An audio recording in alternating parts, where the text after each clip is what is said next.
Put new Does in your washing machine. Finest Does you've ever seen. Bigger news now when you sing. D-U-Z does everything. The new Does brings you The Guiding Light, created by Erna Phillips.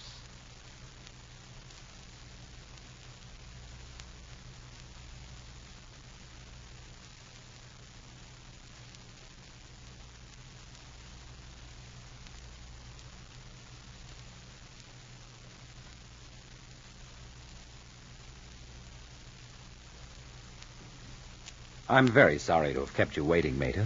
Oh, that's quite all right, Ross. I should have phoned you. Let you know that I was going to be in Selby Flats this afternoon. What's on your mind? As if you didn't know. I tried to reach Dr. Hewitt at his office. His secretary told me he was out of town. I didn't believe her, so I phoned him here at the hospital. Matter of fact, he is out of town. Will be for several weeks. Well, why didn't he tell me? I wanted to talk with him after he'd seen Chucky, but he said he had another appointment. I think you should know that Dr. Hewitt really didn't want to see Chucky. It was at my insistence that he did. I rather imagined that was the case. Has he talked with you since he saw Chucky? I saw him briefly before he left town. Oh, Ross, why didn't you phone me? That's a strange question for you to ask. I don't think it is. I'm almost certain Dr. Hewitt must have discussed Chucky with you. Mater, there is such a thing as ethics in medicine. What has ethics to do with the welfare of a child? Now, just a minute. I'll try to explain both Dr. Hewitt's attitude and my own. If Dr. Hewitt had received Ted's consent to see Chucky, I'm sure he'd have discussed Chucky's problem, whatever it may be, with both Ted and yourself. Well, then, Dr. Hewitt did admit to you that Chucky had a problem. Ross, what did he say? Mater, I'm not in a position to discuss this with you. But that's ridiculous. I'm not here as a patient. I didn't come to talk to you as a doctor. Ross, I consider you a friend. I realize that, Mater. But there's nothing to discuss. Not at the moment. Unless Ted is open to reason. Neither Dr. Hewitt nor I can afford to tell you anything.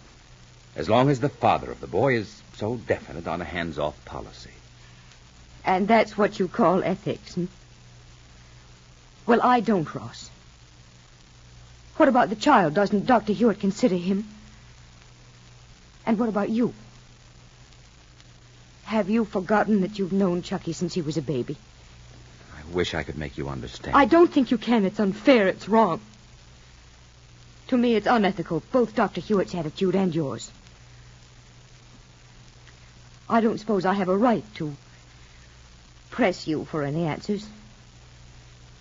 But when Dr. Hewitt returns from his trip, I intend to get some answers from him. At this moment, Ross, you're almost inclined to throw medical ethics overboard. You'd like nothing more than to be able to tell her everything the child psychologist discussed with you. But you think, and rightfully so, that Dr. Hewitt himself is the man to answer all Mater's questions. You don't realize, Mater, as you leave Selby Flats Hospital for your home in the hills of Hollywood, that your husband is waiting to confront you with questions. We'll learn more about this in a moment. For white washes without red hands, I've gone back to Does. Yes, for white washes without red hands, the swing is back to Does. Does does everything in your wash and does right by your hands. I didn't think about my hands when I started experimenting with some of those no-rinse chemicals. But my hands couldn't take it. So now I'm back to Does. Does gives me white washes without red hands. Is a pair of red hands the price you're paying for doing your wash? Then use Does next wash day and inspect your wash carefully.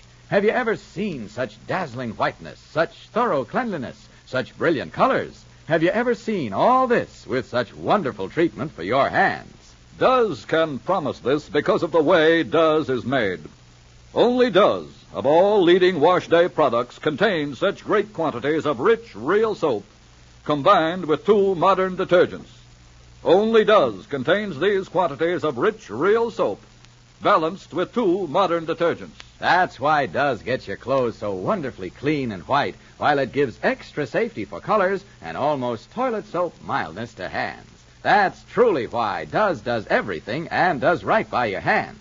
Get Does today. You'll say it, too. For white, white washes without red hands, I've gone back to Does. What?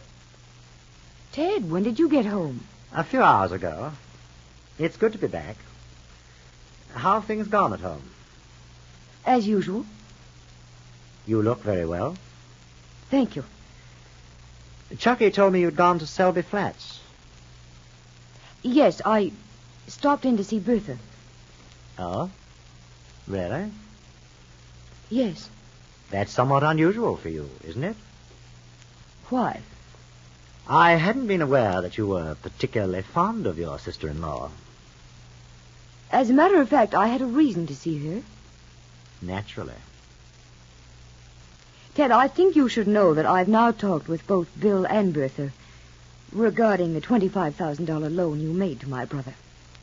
I've never known you to be a person who would interfere with other people, Mater. What I had to say to them I don't think could be termed interfering. But your loan to Bill... Well, I can't quite conceive of my brother assuming that kind of responsibility. Just to buy a home in Beverly Hills. Don't you think that's something for Bill and Bertha to decide? Ted, I know my sister-in-law. I know that she's ambitious. Terribly ambitious. And she'd want nothing more than to leave Selby Flats.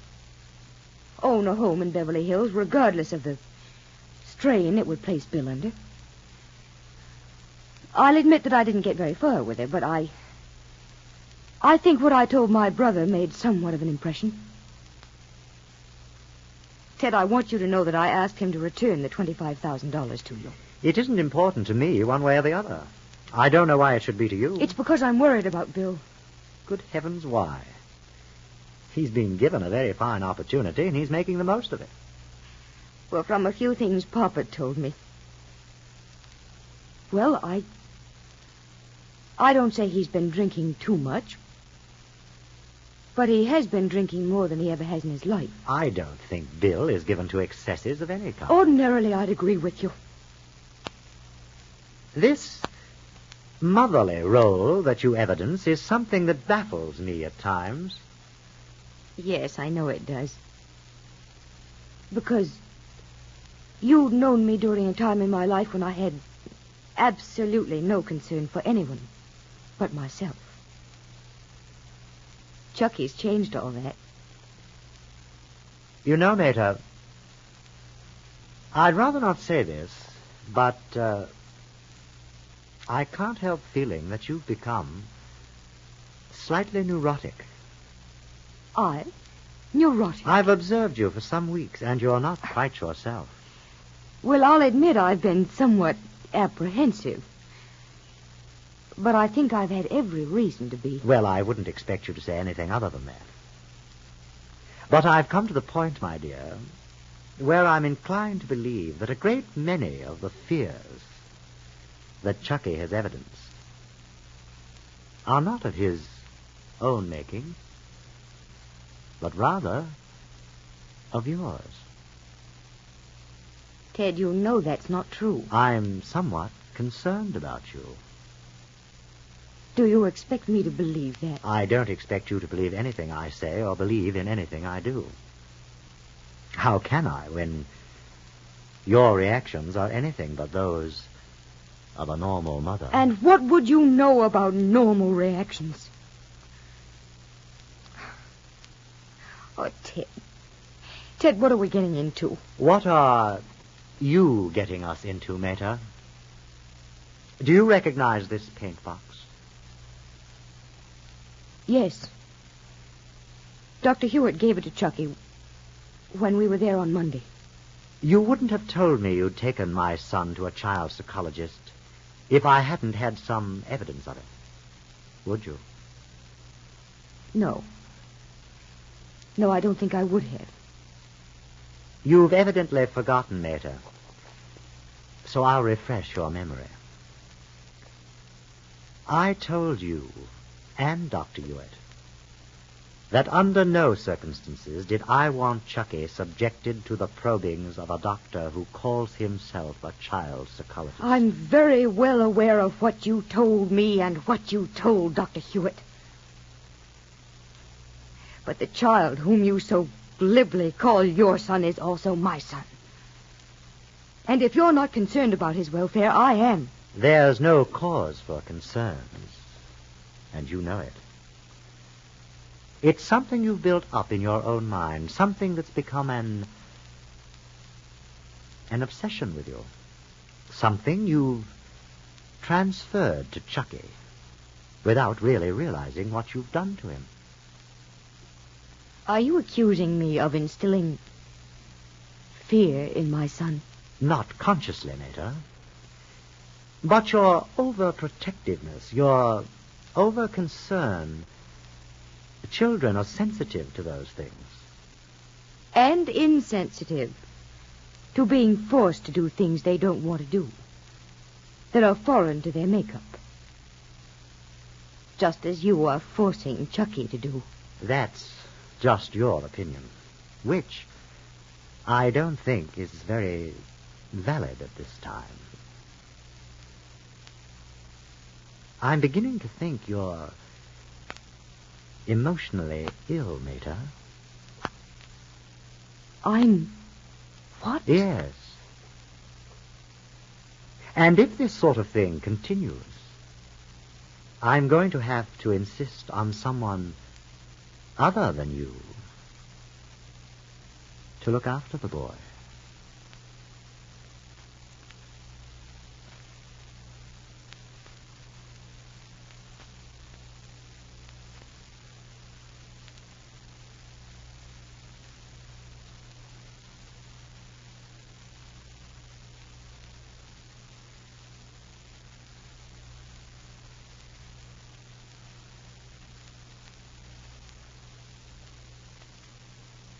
Here's America's newest wash day promise from the one and only Duz.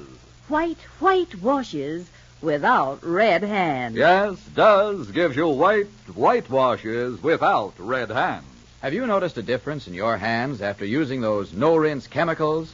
Then see why women everywhere are going back to Duz. Just accept this challenge. Change to Duz next wash day. Then inspect your clothes carefully. Have you ever seen such dazzling whiteness? Such thorough cleanliness, such brilliant colors. Have you ever seen all this with such wonderful treatment for your hands? Duz can promise this because of the way Duz is made. Only Duz of all leading wash day products contain such great quantities of rich, real soap combined with 2 modern detergents. That's why Duz gets clothes so wonderfully clean and white, while it gives extra safety for colors and almost toilet soap mildness to hands. Duz does everything. So for white washes without red hands, get Duz today.